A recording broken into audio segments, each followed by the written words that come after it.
Hello listeners, 91.2 FM पर आप सुन रहे हैं उत्तराखंड मुक्त विश्वविद्यालय का कम्युनिटी रेडियो हेलो हल्द्वानी। दोस्तों, हम कार्यक्रम लेकर आए हैं आधी आबादी की आवाज। तो हमारे साथ स्टूडियो में 3 सहेलियां मौजूद हैं। विनीता जी हैं और प्रभमीत कौर हमारे साथ मौजूद हैं, जो कि दिल्ली से आई हैं और उत्तराखंड मुक्त विश्वविद्यालय से डिग्री लेने के लिए आप आई थी। पहले तो सबसे पहले आप अपना एक्सपीरियंस साझा करें कि दिल्ली से आपने दौड़ लगाई यहाँ पर डिग्री लेने के लिए, तो आपको कितनी दिक्कतें पेश आई और कैसा आपको यहाँ का माहौल लगा?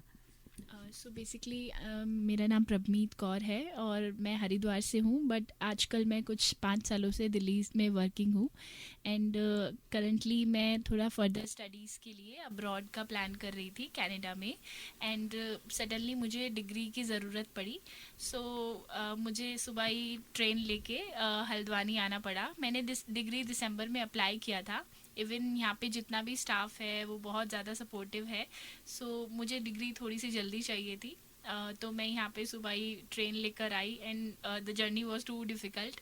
इवन आके काफ़ी सारे ऑटो चेंज किए and there are so many, मतलब जो बहुत दिक्कतें आई रास्ते में। बट यहाँ पे आते ही सारी मेरी दिक्कतें ख़त्म हो गई क्योंकि मेरी डिग्री मेरा इंतज़ार कर रही थी। एंड जो यहाँ पे स्टाफ है, जो मैम है, जो सर हैं, दे आर वेरी सपोर्टिव। मतलब मैंने कभी सोचा नहीं था कि यूनिवर्सिटी में आपको कोई इतना अच्छा वेलकम करेगा एंड बहुत अच्छी आपकी हेल्प करके, जहाँ तक हो सकता है आपकी सहायता करके, आपको जल्दी से जल्दी जो जिस चीज़ के लिए आप आए हैं वो चीज़ आपकी हेल्प करेगा। तो which is very grateful for me कि ऐसा स्टाफ मुझे देखने के लिए मिला, ऐसा एक एक्सपीरियंस मिला एंड मैं बिल्कुल ये आगे चीज़ शेयर भी करना चाहती हूँ। क्या बात है, बहुत शुक्रिया, आपका आभार। हमें भी अच्छा लगा कि आपकी एकदम से आते ही आपकी मदद हो गई और आपका काम हो गया। तो विनीता, दिल्ली में मल्टीनेशनल कंपनी में काम करने वाली एक लड़की हमारे साथ मौजूद हैं। तो क्या क्या सवाल, क्या क्या क्यूरियोसिटी हमारे अंदर है उनसे सवाल पूछने के लिए? बिल्कुल, बहुत सारी, क्योंकि देखिए हम छोटे से शहरों से हैं, छोटी जगह में रहते हैं, तो हमारे लिए तो एक सपना ही रहता है कि दिल्ली में कैसी ज़िंदगी है, कैसे वो लोग इतनी बड़ी बड़ी कंपनियों में काम करते हैं, क्या उनका रूटीन रहता है लाइफ का, और क्या उनकी सोच रहती है फर्दर, चाहे वो करियर को लेकर हो, फैमिलीज़ को लेकर हो, या अपने फ्रेंड सर्कल सबको लेकर हो। तो जैसे ही ये मिली, इनसे बातचीत हुई, तो एकदम वो सारे क्वेश्चंस जो है माइंड में घूमने लगे। तो हमने तय किया कि हम फटाफट इनसे बातचीत कर लें। हालांकि ये लेट हो रहे हैं, इन्हें अभी जाना भी है दौड़कर दिल्ली वापस, लेकिन उन्होंने अपना समय दिया, तो हम इस समय को गंवाना नहीं चाहेंगे और ढेर सारी बातचीत करते हैं ताकि हमारे शहर के बच्चे, हमारे शहर की लड़कियां सुने इनकी बातों को और समझें, सीखें। इसलिए तो प्रभमीत जी, कुछ बताएं, आपकी कैसी लाइफ है? दिल्ली की जो गर्ल्स हैं उनकी रूटीन लाइफ क्या है? हमारे वहाँ तो हम फुर्सत से उठते हैं और थोड़ा सा आराम से प्रकृति के साथ थोड़ा सानिध्य में जो है ना विनीता, बहुत कुछ बहुत ऐसा ही भागम रहता भाग नहीं जी, है। जी। तो हम बहुत स्लो कह सकते हैं आप कि और हम दफ्तर भी हैं। आना हो तो 15 मिनट पहले हम लोग घर से हाँ, निकलते हैं और बिल्कुल, 15 मिनट में हम लोग, बहुत आपाधापी बहुत नहीं दूर है। भी होगा तो अधिक से अधिक आधा घंटा 15 मिनट में यहाँ पहुँच जाते हैं अपने ऑफिस। आपके वहाँ क्या है, कितना पहले निकलना पड़ता है? सो बेसिकली अगर मैं बात करूँ दिल्ली की, तो दिल्ली की जो लाइफ है, डेली यूज़ की लाइफ है, वो बहुत ज़्यादा स्ट्रगलिंग लाइफ है। हर किसी को, हर जो कोई भी ट्रैवल करते हैं, हर कोई जो ऑफिस जाते हैं, अपने काम पे जाते हैं, अपनी शॉप्स पे जाते हैं, हर कोई इंसान दिल्ली में इतना बिजी है कि उसको सिर्फ अपना एक मोटिव दिखता है सुबह उठ के कि हाँ मुझे ये काम करना है और ये सब कुछ मुझे ख़त्म करना है। अगर मैं बात करूँ अपने रूटीन की, तो मेरा बहुत रूटीन स्ट्रगल रहता है। सुबह मुझे 6:30 से 7 बजे तक मैं उठ जाती हूँ, जिसके बाद वैसे तो मैंने मेड लगाई हुई है घर पर, लेकिन नाश्ता मुझे बनाना पड़ता है। तो नाश्ता बना के मैं मोस्टली 8 बजे तक निकल जाती हूँ अपने घर से, जिसके बाद 3 मेट्रो चेंज करके मुझे अपने ऑफिस गुड़गांव जाना पड़ता है और घर से गुड़गांव तक का रास्ता 2 घंटे का रहता है। अच्छा, हाँ जी। And sometimes there are 2 difficulties, जहाँ पे बहुत भीड़ के कारण सीट भी नहीं मिलती है। मोस्टली हमें वो 2 घंटे खड़े खड़े ही जाना पड़ता है विद जो आपके पास लगेज होता है या ऑफिस का बैग होता है उसके साथ। तो या I can say it is too difficult. After reaching office आपको 5 मिनट मिलते हैं अपने आप को बूस्ट अप करने के लिए और आप काम लग जाते हो। दोपहर में हाफ एन आवर मिलता है, वहाँ पे आप लंच करो जो आप घर से लेके आए हो या कैंटीन से लेके आए हो। बेसिकली कैंटीन का फूड बहुत अनहेल्दी होता है, तो मैं प्रेफर करती हूँ कि मैं घर से लेके जाऊँ। एंड उसके बाद मोस्टली वैसे तो ऑफिस के टाइम्स दिल्ली के होते हैं 6:30 बजे 6 बजे, लेकिन ये तो कहने की बात होती है आजकल 8 साढ़े 8 बज जाते हैं एंड घर पहुंचने का टाइम लगभग 10 सवा 10 रहता है। सो घर पे आने के बाद ऑलरेडी मुझे डिनर बनाना होता है and there are lots of work जो सुबह के पेंडिंग रह जाते हैं, तो वो सब करने के बाद लगभग 11:30 से 12 बजे हम लोग डिनर करते हैं एंड 1 बजे सोना होता है एंड फिर अगेन वापस से नेक्स्ट डे मेरा वही लाइफ का स्टार्ट हो जाता है। बहुत हेक्टिक है। इतना हेक्टिक है। हाँ जी, बिल्कुल बिल्कुल। तो हेल्थ इश्यूज कुछ होते हैं क्योंकि 2 घंटा लगातार खड़े होके सफर करना, वापसी में भी खड़े ही आना होता होगा ऑब्वियसली। बिल्कुल। तो कितना मतलब एक महिला के लिए कितना कठिन है अगर हेल्थ के पॉइंट ऑफ व्यू से देखें तो? बिल्कुल। सिर्फ हेल्थ के पॉइंट ऑफ व्यू से नहीं, एक लेडी के लिए, एक महिला के लिए, एक लड़की के लिए बाहर जाना, काम करना बहुत डिफ़िकल्ट है। हालांकि सोसाइटी ने एक्सेप्टेंस दी है, लेकिन बहुत सारी ऐसी चीज़ें हैं जिनसे हमें डेली उलझना पड़ता है। जैसे कि सबसे पहले होता है घर का काम जो हमें करके ही जाना है। आप बाहर काम कर रहे हो, आपके लिए प्लस पॉइंट है, लेकिन आपको घर का काम भी करके जाना है। अभी मैं आपको एक अपना इंसिडेंट बताती हूँ। मेरा कुछ एक प्रोजेक्ट चल रहा था जिसकी वजह से सुबह मुझे जल्दी जाना पड़ता था और रात को मैं लेट हो जाती थी। उस वजह से मैंने कुछ 2 महीने बाहर का फूड कंज्यूम करा एंड 2 महीने के बाद मेरा ऑफिस में मुझे अचानक से पेट दर्द हुआ। मेरे ऑफिस वालों ने मुझे हॉस्पिटल एडमिट कराया and I got to know कि मुझे अपेंडिक्स हो गया है एंड मेरा ऑपरेशन हुआ। उसके बाद मुझे 10 डेज़ का रेस्ट मिला, मुझे वापस जाना पड़ा एंड मतलब ऐसे health issues, mental sickness, body tiredness, ये सब चीज़ें तो हेल्थ इशू पे तो डेफिनेटली फ़र्क पड़ता है। नींद कभी कभी पूरी नहीं होती है, रात को 1-2 बज जाता है सोते सोते, या कभी कभी ऐसा कुछ इंसिडेंट्स होता है कि नींद नहीं आती है, तो अगर वो नींद पूरी नहीं हुई तो अगला पूरा दिन भी बहुत ज़्यादा टायर्डनेस में जाता है। छुट्टियाँ क्या सैटरडे संडे 2 दिन मिलती हैं या केवल Sunday? Basically as per company, मैं मल्टीनेशनल कंपनी में वर्क करती हूँ और मुझे सैटरडे संडे छुट्टी मिलती है, बट वो सैटरडे बहुत ही नाम की छुट्टी होती है। घर पे तो काम आपको करना ही पड़ता है, जितने भी पेंडिंग वर्क्स होते हैं घर पे। सैटरडे मेरा घर से वर्क रहता है, बट येस सुबह 10 बजे से लेकर 7 बजे तक मुझे सिस्टम के आगे बैठना ही होता है। इवन मतलब मैंने वर्क फ्रॉम होम भी किया है। It is way difficult to work from home rather than work from office. Office में फिर भी हमारे साथ 2-4 चेहरे ऐसे बैठे होते हैं जिनसे हम अपनी बातें कर लेते हैं, बट घर पे it is way difficult to work. So ये सब चीज़ें होती है। इसके अलावा भी जब हम डेली मेट्रो में जाते हैं, बहुत सारे लोगों की मतलब भीड़ में कुछ ऐसी ऐसी चीज़ें हम देखते हैं। एक लड़की के लिए बाहर ट्रैवल करना इज़ टू डिफ़िकल्ट एंड अगर मतलब कोई ये चीज़ सुन रहा है और ये चीज़ समझ रहा है तो मैं ये रिक्वेस्ट करना चाहूँगी कि अगर आपके साथ एक लड़की जा रही है तो उसको अपने साथ का दर्जा दीजिए। मैं ये नहीं बोल रही हूँ कि आप किसी लड़की को कम समझिए या ज़्यादा समझिए, आप उसको अपने साथ का दर्जा दीजिए। एटलीस्ट अगर सीट नहीं दे सकते तो जहाँ पे वो खड़ी है तो उसको रिस्पेक्टफुली खड़े होने दीजिए। ये थोड़ा सा रहता है कि लड़कियों के लिए डिफ़िकल्ट तो बेसिकली रहता ही है। बाकी दिल्ली सरकार ने गर्ल्स की सेफ्टी के लिए अगर देर रात आप आ रहे हैं, उसके बाद अगर आपको ऑटो वगैरह पकड़ना है तो सुरक्षा मतलब लगता है कि हम सेफ हैं? बेसिकली दिल्ली पहले सेफ़ नहीं था, बट अभी कुछ सालों से मैं बोलूँगी कि लास्ट 1.5 से 2 सालों से सुरक्षा बहुत ज़्यादा बढ़ी है। अगर मैं गुड़गांव से आती हूँ, बेसिकली मुझे रात को 8 तो बज ही जाते हैं। सुरक्षा सबसे पहले तो लड़कियों को अपनी सुरक्षा सबसे पहले अपने आप आत्मनिर्भर बनना चाहिए, कुछ ऐसा सेल्फ डिफेंस सीखना चाहिए, क्योंकि कोई भी सरकार मेरे हिसाब से, it is my opinion, maybe I can wrong, मेरे हिसाब से एक लड़की को सबसे पहले अपनी सुरक्षा खुद तय करनी चाहिए। सरकार और ये सब तो बात की बात होती है। उसके बाद आते हैं अगर सरकारी बातों की अगर मैं बात करूँ तो हाँ, दिल्ली सरकार ने हर एक बस में, जो कि बस DTC है, दिल्ली ट्रांसपोर्ट कॉरपोरेशन की साइड से बसेस चलती है, वो सब फ्री बसेस हैं। गुड़गांव से दिल्ली आएंगे आपको कोई भी चार्ज पे नहीं करना पड़ेगा एंड इवन पूरी दिल्ली में भी आप घूमेंगे कोई चार्ज पे नहीं करना पड़ेगा। और उस बस में एक पुलिस वाले की ड्यूटी हमेशा रहती है। हाँ जी, तो ये कह सकते हैं कि बहुत ही ज़्यादा सेफ़, और मेट्रो तो सेफ़ होती ही होती है क्योंकि वहाँ पे बहुत चेकिंग्स के बाद एंट्री दी जाती है। इवन मेट्रो में CCTV surveillance and police and CRPF बहुत सारे मतलब रहते हैं, पुलिस के इंतजामात पूरे रहते हैं। हाँ जी बिल्कुल। तो मैं ये बोलना चाहूँगी कि बिल्कुल अब मैं ये फील करती हूँ कि हाँ, दिल्ली में मैं सेफ़ हूँ। 1.5-2 साल पहले ऐसा नहीं था, बट अभी बहुत ज़्यादा ये चीज़ें हो गई हैं। दिल्ली में काफ़ी चेंजेस आए हैं लास्ट 1.5 से 2 सालों में, और मतलब ये बेटरमेंट की तरफ जा रहा है, ये कह सकते हैं।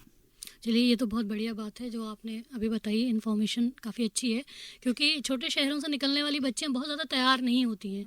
मतलब मैं खास तौर से लड़कियों की बात इसलिए कर रही हूँ क्योंकि उन्हें ज़्यादा सफ़र करना पड़ता है, जैसा अभी पूरी बातचीत में हमें निकल के पता आया चल कि रहा था, बिल्कुल। क्योंकि उन्हें डबल तरीके से फेस करनी पड़ती हैं चीज़ें। एक तो घर का भी काम करना है, खुद का भी काम करना है, अगर फैमिली है तो फैमिली को भी देखना है। जी, और विनीता मुझे लगता है कि सबसे ज़्यादा तकलीफ तब होती होगी ना जब हम सफ़र कर रहे हैं और जो टॉन्ट या जो इस तरह की नज़रें हाँ, वो वही सबसे वही ज़्यादा वही परेशान करती एग्जैक्टली होंगी, वही जैसा कि बात है, प्रभमीत ने कहा बिल्कुल।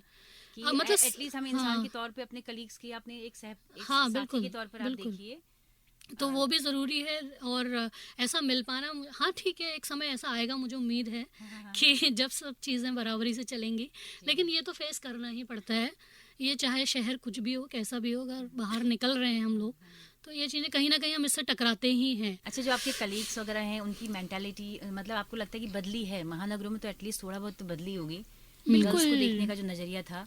अभी जिस कंपनी में मैं काम कर रही हूँ, बेसिकली लड़कियों के लिए वहाँ पे बहुत ज़्यादा फैसिलिटी है। पॉश करके एक पूरी सोसाइटी, एक पूरा टीम है पॉश के नाम से।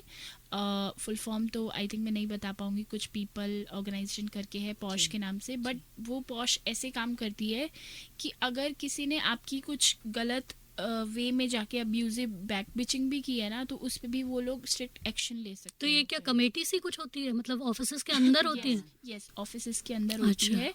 एचआर के अंडर ये आता है पॉश, और इसमें कुछ मेंबर्स रहते हैं।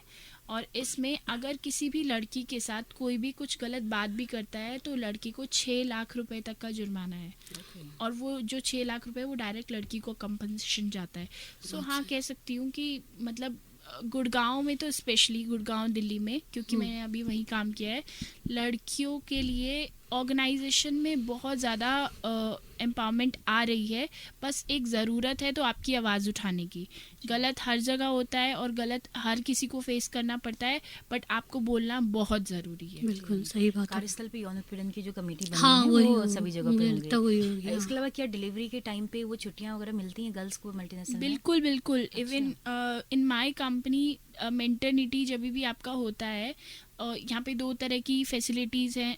आप मेंटरनिटी में आप वर्क फ्रॉम होम ले सकते हो। जैसे कि जो मेंटरनिटी की लीव्स होती हैं वो तो 6 महीने की होती है। आप 6 महीना बेबी होने के बाद भी ले सकते हो या पहले भी ले सकते हो। बट समटाइम्स ऐसा होता है कि प्रेगनेंसी की स्टार्टिंग में बहुत ज़्यादा कॉम्प्लिकेशंस आती है, तो उसके लिए कंपनीज ने स्पेशल वर्क फ्रॉम होम की एक फैसिलिटी प्रोवाइड की है कि आप अपने घर पे रह के काम कीजिए अपनी सहूलियत के हिसाब से। तो I think work from home बहुत ज़्यादा हेल्प करता है उन लोगों को जो उस स्टेज में ऑफिस नहीं आ सकते। Even not for pregnancy, in case of abortion there is a thing कि 15 डेज का पेड आपको लीव मिलेगा, आप किसी भी अबॉर्शन टाइप किसी स्थिति से अगर गुजर रहे हैं तो। ओके, अच्छा, जब आपसे बात हो रही थी प्रभरीत नहीं प्रभमीत, सॉरी, हाँ एक मिनट, इसको कर लेना चाहिए। जब आपसे बात हो रही थी प्रभमीत, तो आपने जिक्र किया था कि जहाँ आप काम कर रही हैं वो काम लॉजिस्टिक्स से रिलेटेड है। तो मुझे थोड़ा सा एक बहुत ही क्यूरियोसिटी हो रही है, कुछ नया सा मुझे सुनने को मिला।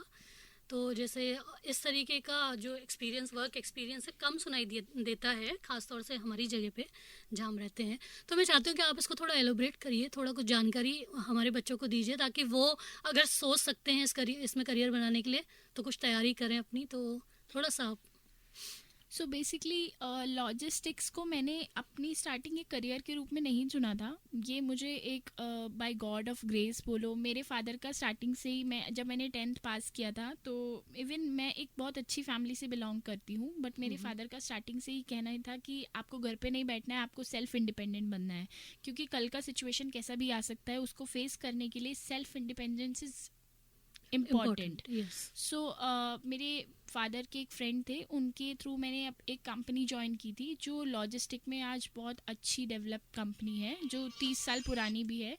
एंड जब मैंने वहाँ पे ज्वाइन किया, मैंने वहाँ पे काम करना स्टार्ट किया। सो वहाँ पे मैं पहली लड़की थी जो मैं काम कर रही थी। बेसिकली मुझे कुछ कस्टमर सर्विस डिपार्टमेंट का वर्क दिया गया था, जिसमें और कुछ फाइनेंस रिलेटेड काम भी दिया गया था। तो मैंने आफ्टर 12th ये ज्वाइन किया था अपना। और उसके बाद मैंने जब वो काम करना स्टार्ट किया तो मुझे कुछ लोगों ने वहाँ पे, कुछ स्टाफ ने बोला कि आप तो यहाँ पे पहली लड़की हो, और लड़कियाँ बेसिकली ट्रांसपोर्ट लॉजिस्टिक प्रोफाइल को नहीं चूज़ करती, हाँ क्योंकि यहाँ पे काफ़ी लेट तक भी काम होता है। कई बार बहुत ही रूड तरीके से आपको कुछ बातें सुननी पड़ती है, सहनी पड़ती है, इवन बोलनी भी पड़ती है। तो मुझे अभी भी याद है कि जब मैंने अपना एक कंपनी के बाद सेकंड इंटरव्यू दिया था, जब मैं अपनी फ़र्स्ट कंपनी में काम कर रही थी, मैंने वहाँ पे बहुत कुछ सीखा लॉजिस्टिक के बारे में। मुझे ऐसा लगता है कि मुझे वहाँ पे सीखने के भी अच्छे खासे पैसे मिल गए थे एक स्टार्टिंग लगभग 7 से 8 हज़ार रुपये मुझे मिलते थे उस समय पे।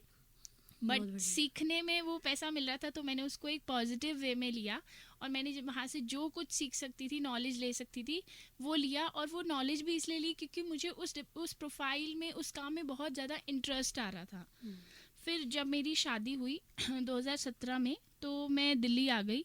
एंड जब मैं अपना, क्योंकि मैं लॉजिस्टिक में ऑलरेडी 1 से सवा साल काम कर चुकी थी, तो मैंने सोचा कि मैं इसी फील्ड में ट्राई करती हूँ। मैंने पोर्टल्स पे अपने CV अपडेट किए, मैंने एक बहुत अच्छी कंपनी में इंटरव्यू दिया। जब मैं इंटरव्यू देने गई, तब उन्होंने मुझे बोला कि आप तो बहुत पोलाइट बोलते हो, आपको तो यहाँ पे पूरी टीम बुली कर देगी, आप ऐसे कैसे काम करोगे। अच्छा। तो ऐसा कुछ मुझे फर्स्ट इंटरव्यू में मतलब सुनने के लिए मिला था। तो आई फेल्ट वेरी हर्ट कि आप एक लड़की अगर पोलाइट बोल सकती है, तो सिचुएशन आने पे हार्श भी हो सकती है। आप उसको एक चांस दो, आप इंटरव्यू में उसकी स्किल्स को साइड रख के आप ये चीज़ पे, उसके सॉफ्ट स्पोकन पे या सॉफ्ट बिहेवियर पे आप जज नहीं कर सकते हो किसी को। तो ऐसा कुछ रहा, बट मैंने अपनी जो कोशिश है वो छोड़ी नहीं, और मैंने एक फिर से इंटरव्यू दिया, और मेरा फिर मतलब जिस कंपनी में मैंने फर्स्ट इंटरव्यू दिया उससे भी अच्छी कंपनी में मेरा इंटरव्यू सिलेक्ट हुआ। एंड मुझे एक अच्छी पोजीशन मिली वहाँ पे, मैंने काम किया। वहाँ पे भी कुछ डिफ़िकल्टीज़ आई, बट हर समय हर चीज़ को मैंने एक चैलेंज लेके अपनी लाइफ में फेस किया है कि मैं ये कर सकती हूँ, मुझे ये करना है, और ये मेरी एक लाइफ का फेस है। कभी कभी आजकल क्या होता है कि कंपनीज़ में कुछ ऐसे लोग मिल जाते हैं जो आपको टॉक्सिसिटी कर देते हैं, इन्वायरमेंट ख़राब कर देते हैं। बट मेरा ये ओपिनियन है, और मैं सजेस्ट भी यही करती हूँ कि आप उस जगह को छोड़ो मत। कई लोग होते हैं, क्योंकि मार्केट में बहुत सारी कंपनियां हैं, कई लोग होते हैं कि 3 महीने ज्वाइन किया, यहाँ पे एक बंदा परेशान कर रहा है, आप उस जगह को छोड़ दिया, दूसरी जगह ज्वाइन कर लिया। बट आपको आवाज़ उठानी पड़ेगी, एक जगह नहीं दूसरी जगह भी, क्योंकि पॉलिटिक्स और ये सब आजकल हर जगह है, सब जगह मिलेगा। बिल्कुल। तो बेसिकली मैं हमेशा उस चीज़ को मैं एक चैलेंज के रूप में लेती हूँ कि मुझे इससे कवर अप करना है, मुझे इस प्रेशर में भी काम करना है, और मुझे इस सिचुएशन से बाहर रखना है। अपने आप को सही रखो, सही दिशा में चलो, आवाज़ उठाओ, और आई थिंक सब कुछ सही हो ही जाता है। बिल्कुल सही।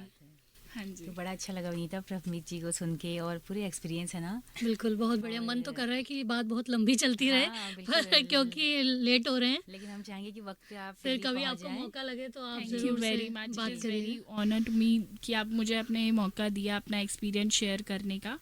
और अगर मेरी एक आवाज़ से, कुछ बातों से कुछ लोग इंस्पायर हो जाए, तो वो मेरे लिए सबसे बड़ी बात होगी। एंड आपका बहुत बहुत शुक्रिया कि आपने मेरी इतनी मदद की सबसे पहले तो। अच्छा, हमारी तमाम उत्तराखंड की गर्ल्स के लिए, हल्द्वानी की गर्ल्स के लिए एक मैसेज आप देते जाएं। मैं यही बोलना चाहूँगी, पेरेंट्स और गर्ल्स दोनों को मैं एक मैसेज देना चाहूँगी, क्योंकि पेरेंट्स का भी इसमें बहुत इन्वॉल्वमेंट होता है। अपने बच्चे पे भरोसा कीजिए, एंड फॉर द गर्ल्स बिल्कुल नहीं डरना है, बिल्कुल नहीं रुकना है। हर चीज़ को एक अपॉर्चुनिटी और एक अच्छे से फेस करना है, ताकि आप कभी भी ये गिल्ट में ना रहो कि मैंने किसी भी नेगेटिव वजह से बहुत एक अच्छी अपॉर्चुनिटी को खो दिया। तो बेसिकली आपको आगे बढ़ना है, और सेल्फ इंडिपेंडेंस एक बहुत ज़रूरी चीज़ है। शादी, बच्चे एंड एक्सेट्रा लाइफ का पार्ट है, जो कि होनी है I think. But self independence आजकल की एक ऐसी चीज़ है कि आप अगर सेल्फ इंडिपेंडेंस हो, आपकी लाइफ में कोई भी फेस आएगा, कैसे भी सर्कमस्टेंसेस आएंगे, आप अगर सेल्फ इंडिपेंडेंट हो तो आपको कोई रोक नहीं सकता बढ़ने से, आपको किसी की टेंशन नहीं होगी। तो सेल्फ इंडिपेंडेंट होना बहुत ज़रूरी है। तो मैं यही एक सजेशन और देना चाहूँगी। बहुत बढ़िया, बहुत बढ़िया, बहुत अच्छी बात जी, बहुत शुक्रिया इतना कीमती वक्त हमारे तमाम लिसनर्स के साथ साझा करने के लिए। Thank you very much. Thank you so much. Literally thanks from my heart कि आपने मेरी इतनी हेल्प की। Thank you very much. जी, हेल्प तो पूरी विश्वविद्यालय का स्टाफ ने आपकी की है बिल्कुल, और बिल्कुल। विश्वविद्यालय के लिए ये आपका शुक्रिया होना चाहिए। बिल्कुल जी, बिल्कुल। तो नीता इजाजत लेते हैं बिल्कुल अपने दोस्तों बिल्कुल। से। हाँ, तो, बहुत रोचक बातचीत रही, बहुत मज़ा आया। जी, तो दोस्तों इसी के साथ अपनी रेडियो मित्र सुनीता भास्कर विनीता पाठक, को दीजिए इजाजत। नमस्कार। नमस्कार। जी।